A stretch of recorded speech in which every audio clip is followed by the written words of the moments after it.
Hello दोस्तों, नमस्कार। स्वागत है आपका यूट्यूब चैनल प्रतियोगी क्लास में। दोस्तों, इस वीडियो में हम 8 फरवरी एनटीपीसी 2021 में 8 फरवरी के फर्स्ट शिफ्ट में जो भी प्रश्न पूछेंगे जीके के, उसके एग्जाम एनालिसिस देखेंगे। दोस्तों, यह वीडियो आपके लिए काफ़ी इंपॉर्टेंट है अगर आपके आगे आने वाले शिफ्टों में एग्जाम में, क्योंकि पिछले जितने भी शिफ्ट हुए हैं उसमें से जितने भी प्रश्न आए हैं जीके के, उससे रिपीट करा जा रहा है। बार बार जो प्रश्न है वो रिपीट कर रहा है। तो आप जो ये वीडियो है आप इसको पूरा देखिएगा, और मैंने इससे भी पहले एनालिसिस डाला है पिछले शिफ्टों को, तो आप अगर नहीं देखेंगे तो इसके चैनल में आप जाकर देख सकते हैं। दोस्तों, इस चैनल को आप सब्सक्राइब कर लीजिएगा, क्योंकि आपको यहाँ पर हर एक जो प्रश्न होते हैं वो जेन्युइन ही देखने को मिलेंगे, 100% श्योर आप।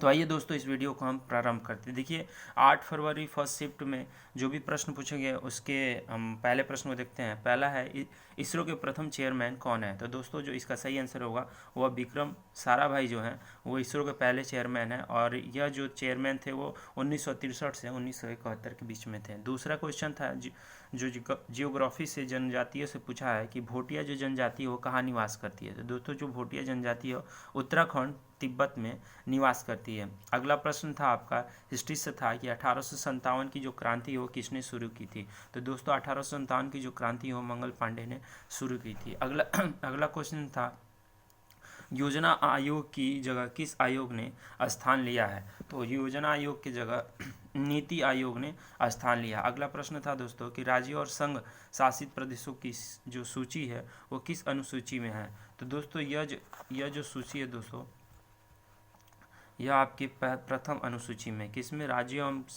संघ शासित प्रदेशों की जो सूची है वो प्रथम सूची में है। अगला प्रश्न देखते हैं दोस्तों। अगला प्रश्न है कि कोलकाता जो है वो किस बंदरगाह के तट पर, कोलकाता जो बंदरगाह है वो किस नदी के तट पर है? तो कोलकाता बंदरगाह है जो दोस्तों वह है हुगली नदी के तट पर। किस नदी के तट पर? हुगली नदी के तट पर। दोस्तों, यहाँ पर जो भी प्रश्न देख रहे हैं वो 100% जेन्युइन है। अगर आपका जो एग्ज़ाम है वो 8 फरवरी को फर्स्ट शिफ्ट में था, और अगर आपने दिया है तो आप कमेंट करके बता सकते हैं कि ये जो प्रश्न है वो जेन्युइन प्रश्न है कि नहीं, जिससे कि आगे जो भी जिस भी दोस्त भाई का एग्ज़ाम होने वाला है उनको इस वीडियो से लाभ प्राप्त हो सकते हैं। चलिए, हम अगला प्रश्न देखते हैं।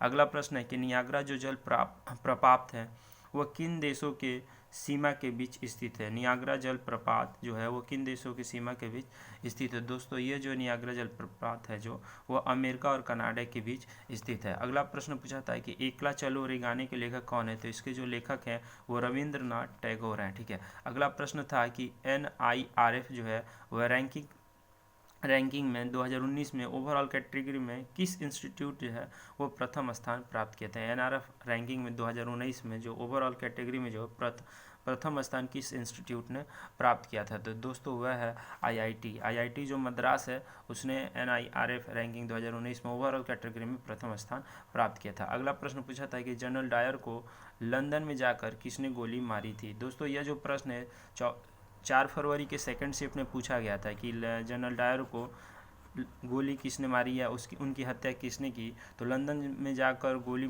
जिसने मारा था वो थे उधम सिंह जी थे।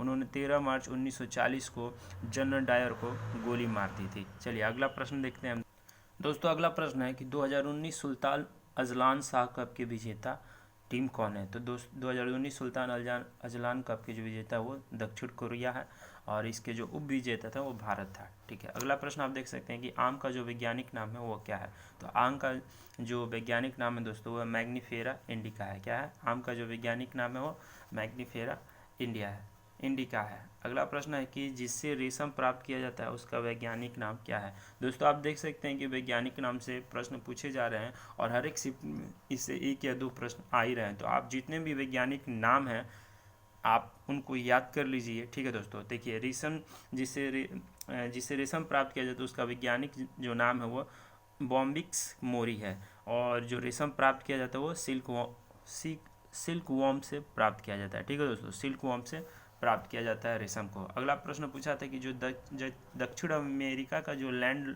लॉक कंट्री वो कौन सा है? लैंड लॉक मतलब होता है दोस्तों वह स्थल जो चारों तरफ लैंडों से घिरा हुआ है, उसे ही लैंड लॉक कंट्रीज बोला जाता है। तो वो दोस्तों है दक्षिण अमेरिका, पैराग्वे और बोलिविया जो है वो लैंड लॉक कंट्रीज है दक्षिण अमेरिका का। अगला प्रश्न पूछा था कि रॉलेट एक्ट जो है वो रैलट एक्ट, असहयोग आंदोलन, भारत छोड़ो आंदोलन, ठीक है, ये जो और झंडा सत्याग्रह, इसको सही कालक्रम में व्यवस्थित करना था। सबसे पहले कौन सा हुआ था, उसी के आधार में व्यवस्थित करना था, यह प्रश्न पूछा था। तो दोस्तों जो पहले हुआ था रॉलेट एक्ट, वो 21 मार्च 1919 को हुआ था।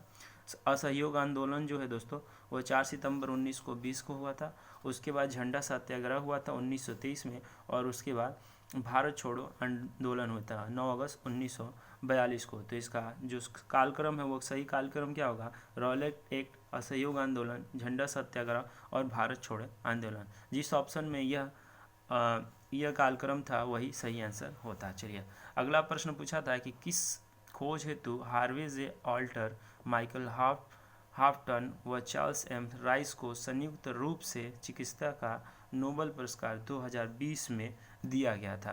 तो दोस्तों जो ये 2020 में चिकित्सा का जो नोबेल पुरस्कार है किसके लिए दिया गया था, तो वो दिया गया था हेपेटाइटिस सी वायरस की खोज के लिए 2020 में चिकित्सा का नोबेल पुरस्कार दिया गया था। अगला प्रश्न दोस्तों पूछा था कि किसानों द्वारा जबरन नील की खेती पर प्रतिबंध के लिए कौन सा आंदोलन चलाया गया था। तो जो किसानों द्वारा जो जबरन नील की खेती थी वो 3 कठिया के थ्रू था दोस्तों। तो यह जो इसके लिए आंदोलन चलाया गया था वो आंदोलन जो था वो चंपारण सत्याग्रह था, यह 1917 में हुआ था। और महात्मा गांधी को जिन्होंने बुलाया था चंपारण में वो थे राजकुमार शुक्ला जी थे। ठीक है, यह प्रश्न पूछा हुआ है आपके 8 फरवरी फर्स्ट शिफ्ट में। चलिए अगला प्रश्न पूछा था कि FTTP का जो फुल फॉर्म है वो क्या होता है। तो FTT का जो फुल फॉर्म है दोस्तों वो फाइबर टू द प्रीमिसेस होता है। चलिए अगला प्रश्न हम देखते हैं। अगला प्रश्न पूछा था कि अगस्त 2020 में WTO के जो किस महानिदेशक थे उन्होंने इस्तीफा दे दिया था, उनका नाम पूछा था।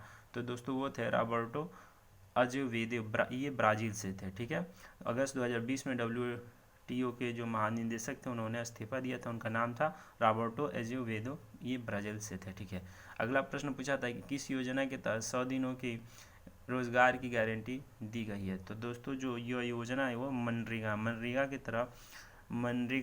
तहत 100 दिनों तक रोज़गार की गारंटी दी गई। दोस्तों यहाँ पे हमने 8 फेब की जो भी फर्स्ट शिफ्ट में प्रश्न पूछे गए थे उसको हमने यहाँ पर डिस्कस किया, और मुझे यहाँ पर सिर्फ 20 क्वेश्चन ही कैंडिडेट के द्वारा मिला था। तो यहाँ पे मैंने सिर्फ 20 क्वेश्चन को किया। दोस्तों यहाँ पे जो भी आप प्रश्न देखते हो सारे जेन्युइन होते हैं, तो आप इस चैनल से जुड़ जाइए। अगर आपके आगे आने वाले शिफ्टों में एग्ज़ाम है और आप किसी भी प्रतियोगी परीक्षा की तैयारी करते हैं, यह चैनल आपको काफ़ी मदद देगा। Thank you so much.